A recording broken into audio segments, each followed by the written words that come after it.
Welcome Chairman Welly De Leon sa Sports Corner PH. Magandang tangali, Sir Welly. Good afternoon. First of all, anong latest sa horse racing? Of course, meron tayong papalapit na Triple Crown. Last week, meron tayong jockeys. Meron tayong April 28 Chairman's Cup. Chairman's Cup. At sino ba mga aabangan natin, mga kabayo natin dito sa competition? Sila Boss Emong ulit, maglalaban dyan. Don Julio. Don Julio. Of course, si Skyshot. Hindi, wala na yun. Si Boss Emong, si Don Julio, saka marami pang iba.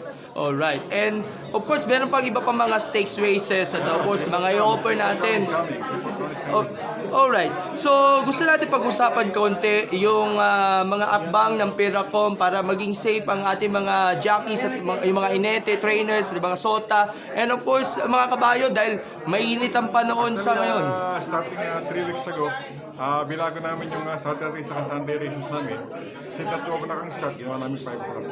Oo, at mukhang napaaga ng konti at nakasabay sa prime time yung mismong oras.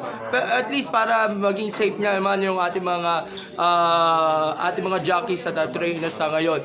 Ano ba yung mga concerns na tinututukan na yun ng Piracom? Actually, gusto namin madagdagan pa yung mga OTV namin. Yung mga gusto mag-apply ng OTV para at least dumami pa yung OTV namin. And of course, yun sa Metro Turf, yung camera nila para sa photo finish. Naayos na nila. Alright, and recently, nagkaroon ng anniversary, golden anniversary ang Piracom. This year. All throughout the year. Oo, at meron ba kayong mga inihanda pa mga programa o mga Marami pa incoming. Don't worry, we'll let you know. Alright. We'll be having a PSA Cup. Actually, I ran for Philippine Sports Writer Association. Anytime this year.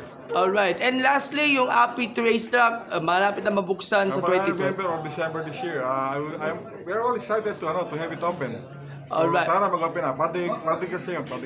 Okay, Sir Eli, your final message sa ating mga bayang kanilista po natin. Mga bayang kanista, maraming salamat sa suporta nyo. Kundi dahil sa inyo, baka kami sa kanera ay nagandun para sa dati. Ngayon, we are now at the highest peak power operation. So maraming salamat. Alright, thank you so much, Sir Eli, and God bless.